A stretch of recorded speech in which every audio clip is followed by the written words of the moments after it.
What is up, guys, and welcome back once again. My name is Jordan, also known as J-Monster, and today I have for you a Medieval 2 Total War multiplayer battle. I am playing against a friend of mine. I am the suave Latin lover incarnating the Empire of Russia, and my friend up there, Suave Alpha Male, is playing as the Kingdom of France, and he's got a very tough position up here on this hill. So let's go take a look at his army, because it looks like he's moving some troops forward here. And there's going to be a fair amount of positioning in this battle, but when the battle gets started, it's going to get started. So let's take a look at my friend's army here. He's got 3 units of noble knights here threatening my left flank. And up here on the hill, he's got 5 units of dismounted noble knights, 4 units of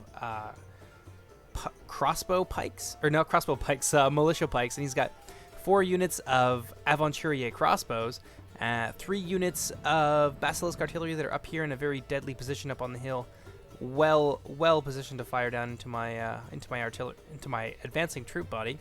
And he's got 1 unit of a late general's bodyguard here. And I think that's the entirety of his army. Let's take a look at mine. I'm playing as Russia. I have 8 units of Boyar Sons here making up my front line. I've got 4 units of dismounted Devor and 4 units of Bardish Axemen to support my front lines. In addition to that, I've got 3 units of Tsar's Guard and 1 General's Bodyguard unit. I don't know if it's late or not. I think Russia just has 1 bodyguard unit for the entire game, so it's just a Russian bodyguard unit. So my friend here has moved 3 units of his noble knights forward, which makes me a little bit nervous. So I move my 2 units of my Tsar's Guard in response because I don't want to completely strip one of my flanks of all of my cavalry because I want to be able to launch attacks on either side.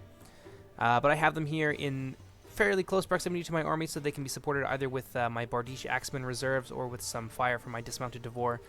And I think seeing this cautious advance of mine, he starts to retreat his 3 units of noble knights up here onto the hill. And he's going to put them up there for a little while, and then he's going to try some shenanigans with them on the flanks afterwards.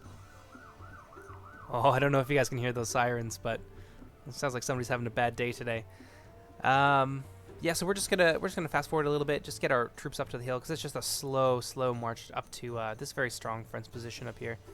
So he moves a few units of his noble knights forward. He's got a unit of militia pikemen on the flanks there, and it looks like he's switched one of his noble knights over to his other flank, and looks like we're starting to come over to some deadly fire from the aventurier crossbows up there on the hill. You can see a lot of our very useful Devor units. Many good men in this unit are being cut down by those crossbows before they even get to the front lines. It looks like he's going to activate his cav here. I'm not too sure. Yeah, it looks like he's only going to activate 1 unit of his cav. He's going to come around here, and I think he's going to try and outflank my infantry line. And seeing this, I'm going to move my very out of position Tsar's Guard into the fray and try and trap this 1 unit of noble knights behind my line so that we can isolate it and destroy it. And looks, I think his cannons were focusing my my Tsar's Guard at one point, so I think they are down by at least 1 unit. But seeing what my opponent here is doing, I'm going to throw this unit of Bardiche Axemen here under the bus, just so we can slow down these French knights and keep them from getting into my dismounted Devor. Yeah, and you can see my cavalry coming in here in the background. The infantry fight hasn't quite started yet. It looks like I'm using my my dismounted Devor here to take a bite out of his militia pikemen, so I think we're just going to continuously fire at them until we melt that part of his flank. It looks like this is a unit of noble knights that he switched over here on the flanks, and looks like a general charge is happening here. This unit is quite depleted, not having a good time at all. They're just getting cut down by the crossbows, which are armor piercing.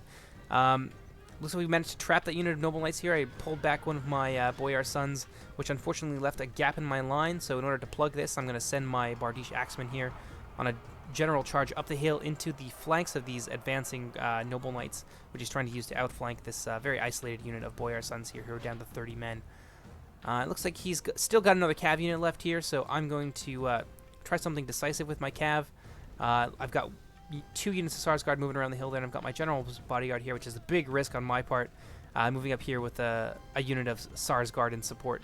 And it looks like he's used his other cav unit here to just run over this unit of Boyar Sons. They're just getting destroyed. I'm going to try and drive them back with a combination of my reserves right here, as well as some concentrated archer fire. So I don't think these guys are going to last very long. Yeah, they managed to run over this 1 unit, but they're taking some heavy losses from my crossbowmen, or from my archers. It looks like we managed to have a breakthrough here. We managed to punch through that unit of militia pikes. There's a huge blob of them over here, giving our Boyar sons the business. So I'm going to turn this unit around at some point, and we're going to try and surround this big blob of French heavy infantry.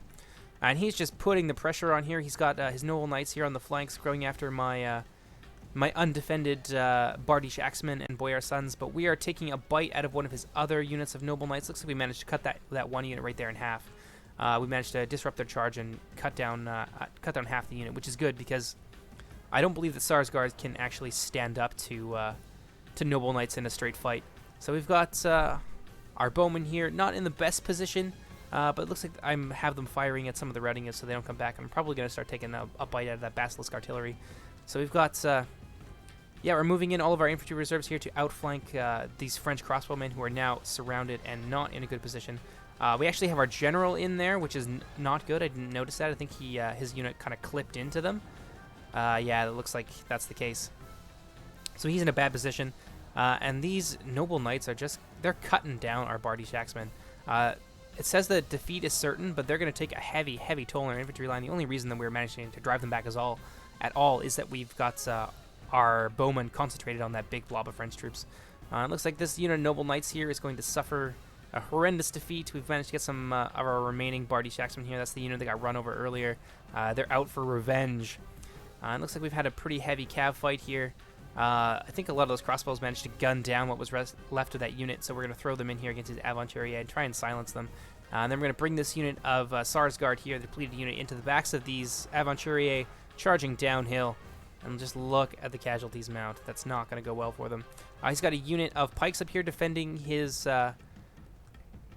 artillery from our cav advance, and it looks like this unit here is just running over another unit of our Boyar sons. So we're going to commit a unit of our cav right here. The Sarsgaard coming in here, uphill charging into the back of that general's bodyguard unit, but it's not going to be enough.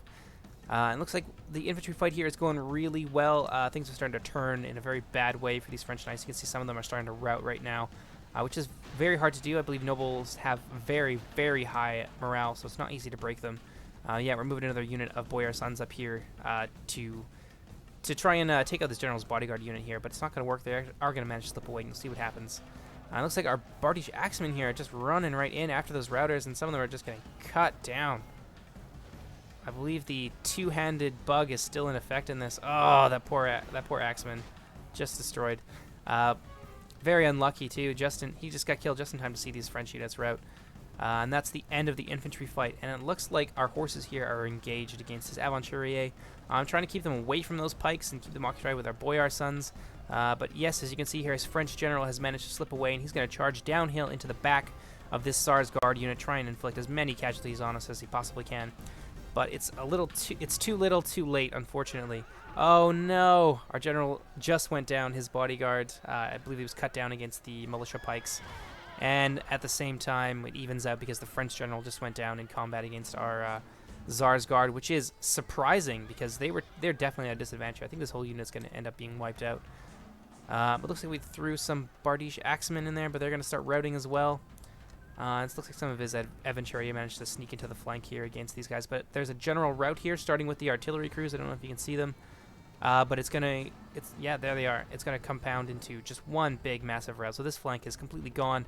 Look at the brutal slaughter here that just went on around this last French defense here around the artillery pieces, but also on the front lines, just destruction, total destruction. So we managed to keep all of our bowmen intact, and that counts for quite a lot of our men remaining. That's 4 full units of 90.